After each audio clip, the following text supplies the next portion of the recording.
ನಾನು ಯಾವಾಗಿಂದ MLA ಆಗಿದ್ದೆ ಆವಾಗಿಂದ ನನ್ನ ಕ್ಷೇತ್ರದಲ್ಲಿ ಎಸ್ಪೆಷಲಿ ನಾನು ಚಾಮರಾಜಪೇಟೆಯಿಂದ ಆಯ್ಕೆ ಆಗಿರೋದು. ನನ್ನ ಚಾಮರಾಜಪೇಟೆ ಕ್ಷೇತ್ರದಲ್ಲಿ ಮಕ್ಕಳು ವಿದ್ಯಾಭ್ಯಾಸದಲ್ಲಿ ಮುಂದೆ ಬರಬೇಕು, ನಾನೇನು ಕಷ್ಟ ಅನುಭವಿಸ್ತಾ ಇದ್ದೀನಿ ಆ ಮಕ್ಕಳನ್ನ ಅನುಭವಿಸ್ಬಾರ್ದು ಅಂತ ಹೇಳ್ಬಿಟ್ಟು ನಾನು ಜಾಸ್ತಿ ಆದಿತ್ಯ ನಮ್ಮ ಕ್ಷೇತ್ರದಲ್ಲಿ. ಏನಂದರೆ ನನ್ನ ಚಾಮರಾಜಪೇಟೆ ಕ್ಷೇತ್ರ ನನ್ನ ಮನೆ ಇದ್ದಂಗೆ, ನನ್ನ ಮನೆ ಮಕ್ಕಳು ಇದ್ದಂಗೆ. ಅವ್ರನ್ನ ಹೆಚ್ಚಿನ ರೀತಿಯಲ್ಲಿ ಅವ್ರ ಎಜುಕೇಷನಲ್ಲಿ ಮುಂದೆ ಬರಬೇಕಂತ ಹೇಳ್ಬಿಟ್ಟಿದ್ದೀನಿ. ನಾನು ಮೊದಲೇ ಬಾರಿ MLA ಆಯ್ಕೆ ಆದಮೇಲೆ 2005 ಅವಾಗ ಘೋಷಣೆ ಮಾಡಿದೆ, ನನ್ನ ಕ್ಷೇತ್ರದಲ್ಲಿ ಯಾರ ನಮ್ಮ ಮಗು ಇರಲಿ SLC ಪಾಸ್ ಆದರೆ 95% ತೊಗೊಂಡ್ರೆ ಆ ಮಗುನ ನಾನು ಅಡಾಪ್ಟ್ ಮಾಡ್ಕೊಂಡು ಅವ್ನು ಯಾರು ಇಂಜಿನಿಯರ್ ಆಗ್ತಾನೋ ಡಾಕ್ಟರ್ ಆಗ್ತಾನೋ ಏನು ಮಾಡ್ತಾನೋ ನನ್ನ ಜವಾಬ್ದಾರಿ ಅಂತ ಹೇಳ್ಬಿಟ್ಟು ಆ ಟೈಮಲ್ಲಿ ಘೋಷಣೆ ಮಾಡಿದೆ. ನಂದು ಅವ್ರ ಬ್ಯಾಕ್ಲಾಗೋ ನನ್ನ ಬ್ಯಾಕ್ಲಾಗೋ ಇದುವರೆಗೂ ಯಾರು ಸ್ಟೂಡೆಂಟ್ಸು ಮುಂದೆ ಬಂದಿಲ್ಲ. ಹಾಗಾಗಿ ಅದಾದಮೇಲೆ 95% ನನ್ನಲ್ಲಿ ಯಾರು ನಮ್ಮ ಕ್ಷೇತ್ರದಲ್ಲಿ ಯಾರು 95% ತೊಗೊಂಡಿದ್ದಾರೆ SLCಯಲ್ಲಿ ಫಸ್ಟ್ ಇಯರ್ PU ಇರಲಿ ಸೆಕೆಂಡ್ ಇಯರ್ PUಗೆ ಅವ್ರಿಗೆ ಏನು ಮಾಡ್ತೀನಿ ನಾನು ಟೂ ವೀಲರ್ ವೆಹಿಕಲನ್ನು ಕೊಟ್ಕೊಂಡು ಆವತ್ತಿಂದ ಕೊಟ್ಕೊಂಡು ಬರ್ತಾ ಇದ್ದೀನಿ. ಈ ಬಾರಿ ನಾನೇನು ಮಾಡಿದೆ, ನನಗೆ ಒಂದು ಅವಕಾಶ ಸಿಕ್ತಾದ್ಮೇಲೆ ನನ್ನ ಮಂತ್ರಿ ಆದಮೇಲೆ ನಂದು ಅವಕಾಶ ಸಿಕ್ತಾದ್ಮೇಲೆ ಇವತ್ತು 54 ಜನನ ಎಷ್ಟು ಜನ ಟೋಟಲ್ ಮಕ್ಕಳು 32 ಜನ ಇವತ್ತು ಟಾಪರಲ್ಲಿ ಬಂದು ಇವತ್ತು ಸನ್ಮಾನ ಮಾಡಿದ್ದೀವಿ. ಅದರಲ್ಲಿ ನಾವು ಸೆಕ್ರೆಟರಿ ಅವರು ನಮ್ಮ PS ಸರ್ಫರಾಜ್ ಖಾನ್ ಅವರು ಜಿಲ್ಲಾನಿ ಅವರು ಕೂತ್ಕೊಂಡು ತೀರ್ಮಾನ ಮಾಡಬೇಕು. ಇಲ್ಲ ನೀವು ಮುಂಚೆಯಿಂದ ನನ್ನ ಮಕ್ಳಿಗೆ ಎನ್ಕರೇಜ್ ಮಾಡ್ತಾ ಇದ್ದೀನಿ. ಆ ಮಕ್ಳಿಗೆ ಕಾರಣ ಎನ್ಕರೇಜ್ ಮಾಡ್ತಾ ಇದ್ದೀನಿ ಅಂದರೆ ಬೇರೆ ಮಕ್ಕಳು ಚೆನ್ನಾಗಿ ಓದಲಿ ಅಂತ ಹೇಳ್ಬಿಟ್ಟು ನಾನು ಅವತ್ತಿಂದ ನಾನು ಎನ್ಕರೇಜ್ ಮಾಡ್ಕೊಂಡು ಬರ್ತಾ ಇದ್ದೀನಿ. ಟಾಪರ್ ಯಾರಿದ್ದಾರೆ 97% ಯಾರಿದ್ದಾರೆ ಅವ್ರಿಗೆ ನನ್ನ ಕಡೆಯಿಂದ ಒಂದು 2 ವೀಲರ್ ಕೊಡಿಸ್ಲೇಬೇಕಂತ ಹೇಳ್ಬಿಟ್ಟು ತೀರ್ಮಾನ ಮಾಡಿದ್ವಿ. ನೋಡಿದ್ರೆ ಅದೇನಾಗಿದೆ, PU ಸೈನ್ಸಲ್ಲಿ ಒಂದೇ ಮಗು ಯಾರು ರೂಪ ಅಂತ ಒಂದೇ ಮಗು 97.7% ಇರೋದು. ಅದ್ರ ಜೊತೆಯಲ್ಲಿ ನೈನಾ ಅಂತ ಕಾಮರ್ಸಲ್ಲಿ PU ಕಾಮರ್ಸಲ್ಲಿ ಅವ್ರು 97.67 ತೊಗೊಂಡಿದ್ದಾರೆ. ಎರಡೇ ಮಕ್ಕಳು ಆಗ್ತಾರೆ. ಆಮೇಲೆ ಮಕ್ಕಳು ನೋಡಿದೆ, ಮಿಕ್ಕಿದ ಮಕ್ಕಳು ಅವರು 68.83 ತಗೊಂಡವ್ರೆ. ಅಂದರೆ ಲಗ್ಭಗ್ 97 ರೀಚ್ ಆಗ್ತಾರೆ ಅವರೆಲ್ಲ. ಮಿಕ್ಕಿದ 11 ಜನ ಮಕ್ಕಳು ರೀಚ್ ಆಗ್ತಾರೆ. ಸೈನ್ಸಲ್ಲೂ 10 ಜನದಲ್ಲಿ 1 ಜನ ಅದು ರೂಪ ಬಿಟ್ಟು 9 ಜನನು 96.5%ವರೆಗೂ ಕೊನೆದು ಹೇಳ್ತಾ ಇರೋದು. ಯಾರು 97 ಪಾಯಿಂಟ್ ತೊಗೊಂಡಿದ್ದಾರೆ, 96.67 ತೊಗೊಂಡಿದ್ದಾರೆ. ನಾನು ಅದೆಲ್ಲ ನೋಡಿ ನಾನೇನು ಯೋಚನೆ ಮಾಡಿದೆ, ನನ್ನ ಕ್ಷೇತ್ರದಲ್ಲಿ 95% ಕೊಟ್ಟು ಇಷ್ಟೆಲ್ಲ ನಮ್ಮ ಅಲ್ಪಸಂಖ್ಯಾತರಲ್ಲೂ ಮಕ್ಕಳು ಓದಿ ಒಬ್ಬರು ಇಬ್ಬರು ಕೊಟ್ಟರೆ ಅದು ಸರಿ ಹೋಗಲ್ಲ. ಎಲ್ಲ ಮಕ್ಕಳು 2 ವೀಲರ್ ಕೊಡಬೇಕಂತ ತೀರ್ಮಾನ ಮಾಡಿ ನನ್ನ ಕಡೆ ಎನ್ಕರೇಜ್ ಮಾಡೋಕ್ಕೆ ಮಕ್ಕಳು ಓದಿ ಅಂತ ಯಾರ್ಯಾರು ಇವತ್ತು ಮಕ್ಕಳು SLCಯಲ್ಲಿ PUC ಸೈನ್ಸಲ್ಲಿ PUC ಕಾಮರ್ಸ್ 32 ಮಕ್ಕಳಿಗೆ ನನ್ನ ಕಡೆಯಿಂದ 2 ವೀಲರ್ನ ಕೊಡಬೇಕಂತ ತೀರ್ಮಾನ ಮಾಡಿದ್ದೀನಿ. ಇವತ್ತು ಇಲ್ಲ ಸ್ಟೂಡೆಂಟ್ 32 ಇಲ್ಲ ಅದರಲ್ಲಿ ಟಾಪರ್ ಕೊಡ್ತಾರೆ 32 ಜನ ಇಲ್ಲ 54 ಜನ ಸನ್ಮಾನ ಮಾಡಿದ್ವಿ ನಾವು. ಅವ್ರು ಕಡಿಮೆ ಇದ್ದಾರೆ, 95% ಇದ್ದಾರೆ. ಅವರು ಎಲ್ಲರಿಗೂ 95% ಅವ್ರಿಗಿಲ್ಲ. ಯಾರು 97 ಕೊಡ್ಬೇಕಂತ ತಗೊಂಡಿದ್ರಲ್ಲ ಅವ್ರು ಕೊಡ್ಬೇಕಂತ ತೀರ್ಮಾನ ಮಾಡಿದೆ. ಅವ್ರು ಕೊಡ್ಬೇಕಾದ್ರೆ ಬರೇ 2 ಮಕ್ಕಳು ಇದ್ದಾರೆ ಪಾಪ ಇಷ್ಟಲ್ಲಿ. ಅದು ಸರಿ ಹೋಗಲ್ಲ. ಏನಕ್ಕೆ ಭಾಳ ಹತ್ರದಲ್ಲಿ ಹೋಗಿದ್ದಾರೆ. ಯಾರು ಸರಾಣ ಅವರು 96 ಗ್ಲಾಸ್ ಕೊಡಪ್ಪ, ರೀಡಿಂಗ್ ಗ್ಲಾಸ್ ನಂಗೆ ಒಂಚೂರು ಅಲ್ಲಿದ್ದಾರೆ.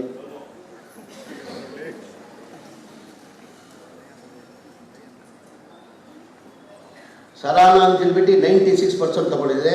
ನಿಖಿತ್ ಅಂತ ಹೇಳ್ಬಿಟ್ಟು 96, ಉಮಾ ಅಂತ 96, ಪ್ರಿಯಾ ಅಂತ 96.33. ಆ ಥರ ಇದರಲ್ಲಿ ನಮ್ಮ ಸೈನ್ಸಲ್ಲಿ ಏನಿದು ಐಶ್ವರ್ಯ ಅಂತ ಹೇಳ್ಬಿಟ್ಟು 97% ತಗೊಂಡಿದ್ದಾರೆ. ಉಸ್ಮಾ ಅಂತ 96.67 ತಗೊಂಡಿದ್ದಾರೆ. ಪರ್ವೀನ್ ಅಂತ ಹೇಳ್ಬಿಟ್ಟು 96.67 ತಗೊಂಡಿದ್ದಾರೆ. ಸಲ್ಮಾ ಅಂತ 96.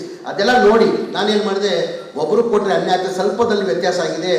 ಆಗ ಕಾರಣಕ್ಕೆ ಅವ್ರಿಗೂ ಕೊಡಬೇಕಂತ ತೀರ್ಮಾನ ಮಾಡಿದ್ದೀನಿ. SLCದಲ್ಲಿ ಏನಾಗಿದೆ, 3 ಜನ ಮಕ್ಕಳು 76% ತಗೊಂಡಿದ್ದಾರೆ. ಸುಹೇಲ್ ಅಂತ ಹೇಳ್ಬಿಟ್ಟು 97.76 ಸುಹೇಲ್ ಅಂತ. ವಾಹಿದಾ ಅಂತ ಹೇಳ್ಬಿಟ್ಟು 97.44. ಅಸ್ಮಾ ಬಾನು ಅಂತ 97.12. ಇದು ರುಖಯ್ಯ ಅಂತ ಹೇಳ್ಬಿಟ್ಟು 96. ಲಕ್ಷ್ಮಣ್ ಅಂತ ಹೇಳ್ಬಿಟ್ಟು ಇಲ್ಲ, ಇವ್ರು 3 ಜನ ತಗೊಂಡವ್ರೆ. ಅಸ್ಮಾ ಬಾನು ಅವರು, ಮಿಕ್ಕಿದ ಲಕ್ಷ್ಮಣ್ಣು, ಇನ್ನೊಂದು ಲಕ್ಷ್ಮಣ್ ಅಂತ 96.8% ತಗೊಂಡಿದ್ದಾರೆ. ಆಮೇಲೆ ಸೌಂದರ್ಯ ಅಂತ ಹೇಳ್ಬಿಟ್ಟು 96.32, ಐಶ್ವರ್ಯ ಅಂತ ಹೇಳ್ಬಿಟ್ಟು 96.17% ತಗೊಂಡಿದ್ದಾಳೆ. ಈಗ 3 ಜನಕ್ಕೆ ಕೊಟ್ಟು ಆ ಮಕ್ಕಳು ಕೊಟ್ಟಿಲ್ಲ ಅವ್ರು ನೋಡ್ಕೊಳ್ತಾರೆ ಅಂತ ಹೇಳ್ಬಿಟ್ಟು ಅವ್ರಿಗೂ ಕೊಡ್ಬೇಕಂತ ತೀರ್ಮಾನ ಮಾಡಿ ಇವತ್ತು 37 ಜನ ಮಕ್ಕಳಿಗೆ ನನ್ನ ಕಡೆಯಿಂದ 2 ವೀಲರ್ ವೆಹಿಕಲ್ ಕೊಡೋದು ಯಾರು ಟಾಪರ್ ಇದ್ದಾರೆ ಅವ್ರು ಕೊಡ್ಬೇಕಂತ ತೀರ್ಮಾನ ಮಾಡಿದ್ದೀನಿ. ಇವತ್ತು ನಾನು ಇಲ್ಲೇ ಇರುವಾಗನೇ ನಮ್ಮ ಸೆಕ್ರೆಟರಿ ಅವರು ನಮ್ಮ ಪಿ ಅವರೆಲ್ಲ ಕೂತ್ಕೊಂಡು ನಿಮ್ಮ ಪಟ್ಟಿ ಮಾಡ್ತಾರೆ ಎಲ್ಲೆಲ್ಲಿ ಯಾರ್ಯಾರಂತ.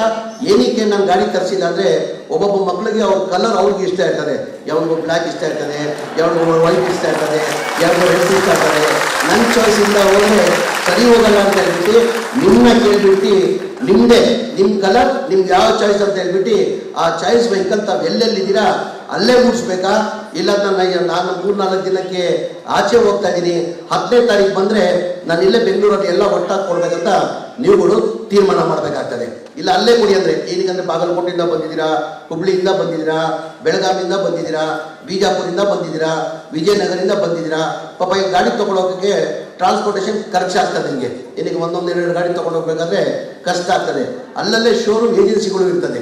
ಎಲ್ಲೆಲ್ಲಿ ತಾವು ವಾಸ ಮಾಡ್ತಾ ಇದ್ರೆ ಎಲ್ಲೆಲ್ಲಿ ತಾವು ಇದ್ದೀರಾ ಅಲ್ಲೇ ಶೋರೂಮ್ ಏಜೆನ್ಸಿ ಇರ್ತದೆ. ಆ ಏಜೆನ್ಸಿಯಲ್ಲಿ ಅಲ್ಲೇ ಕೊಡೋದ ಇಲ್ಲ ಇಲ್ಲೇ ತರಿಸಿ ಒಟ್ಟಾಗಿ ಕೊಡೋದಂತ ನೀವು ತೀರ್ಮಾನ ಮಾಡಿ ಹೇಳ್ಬೇಕು. ಏನು ಮಾಡ್ಬೇಕೀಗ? ಇಲ್ಲೇ ಮಕ್ಕಳು ಹೇಳ್ಬೇಕ್ರಿ, ಅವ್ರ ಪೇರೆಂಟ್ಸ್ ಹೇಳ್ಬೇಕು. ಏನಮ್ಮ ಏನ್ ಮಾಡ್ಬೇಕಂತ ಹೇಳ್ಬೇಕು. ಹೇಳಿ ಸರ್, 1 ನಿಮಿಷ. ನೀವು 5 ಇಲ್ಲೇ ಕೊಡಿ ಅಂತ 1-2 ಜನ ಇಲ್ಲೇ ಕೊಡ್ಬೇಕಂತ ಕೈ ಎತ್ತಿ. ಎಷ್ಟು ಜನ ಬೇಕು ನೋಡಿ? 3 ಜನದ ಇಲ್ಲೇ ಕೊಡಕ್ಕಾಗ್ತದ? ಅಲ್ಲಲ್ಲೇ ಕೊಡ್ಬೇಕಂತ ನೀವೆಲ್ಲೆಲ್ಲಿ ವಾಸ ಮಾಡ್ತೀರಾ ಅಲ್ಲಲ್ಲೇ ಕೊಡ್ಬೇಕಂತ ಎಷ್ಟು ಜನದ ಕೈ ಎತ್ತಿ. ಟೀಚರ್ಸ್ ನೀವು ಅಭಿಪ್ರಾಯ ಹೇಳಿ. ತಮ್ಮದು ಟೀಚರ್ಸ್ ಹೇಳ್ರಿ, ತಮ್ಮ ಅಭಿಪ್ರಾಯ ಹೇಳಿ. ಅಲ್ಲಲ್ಲೇ ಕೊಟ್ಟರೆ ಒಳ್ಳೇದಾ? ಏನಪ್ಪ ಕೈ ಎತ್ತಿ. ಅಲ್ಲಲ್ಲಿ ಕೊಡೋದು ಎಷ್ಟು ಜನ ಅಂತ ನೋಡಿ. ಮೋಸ್ಟ್ ಪ್ರಾಬ್ಲಿ ಜಾಸ್ತಿ ಜನ ಅಲ್ಲಲ್ಲೇ ಕೊಡಿ ಅಂತ ಹೇಳ್ತಾವ್ರೆ. ಈಗ ಜಿಲ್ಲಾನಿ ಸೆಕ್ರೆಟರಿ ಸರ್ ಒಂದು ಕೆಲಸ ಮಾಡಿ ಸರ್, ನೀವು ಕೂತ್ಕೊಳ್ಳಿ. ಸೆಕ್ರೆಟರಿ ಅವರೇ ನೀವು ಒಂದು ಕೆಲಸ ಮಾಡಿ, ಇವತ್ತೆಲ್ಲ ನೀವು ಕೂತ್ಕೊಂಡು ಅವ್ರ ಪಟ್ಟಿ ಮಾಡ್ಕೊಂಡು ಅವ್ರ ಅಡ್ರೆಸ್ ತೊಗೊಂಡು ಅವ್ರ ಫೋನ್ ನಂಬರ್ ತೊಗೊಂಡು ಎಲ್ಲೆಲ್ಲಿದೆ ಅಲ್ಲಲ್ಲಿ ಏಜೆನ್ಸಿ ಇರ್ತದಿಲ್ಲ. ಅಯ್ಯೋ ಅಲ್ಲಲ್ಲಿ ಏಜೆನ್ಸಿ ಇರ್ತಾನೆ, ಅಲ್ಲಲ್ಲಿ ಏಜೆನ್ಸಿಯಲ್ಲಿ ಅಲ್ಲೇ ಕೊಟ್ಟಂಗೆ ಅವ್ರ ಹೆಸರೆಲ್ಲ ಕೊಟ್ಟಂಗೆ ಅದು ರೆಡಿ ಮಾಡಿಸು.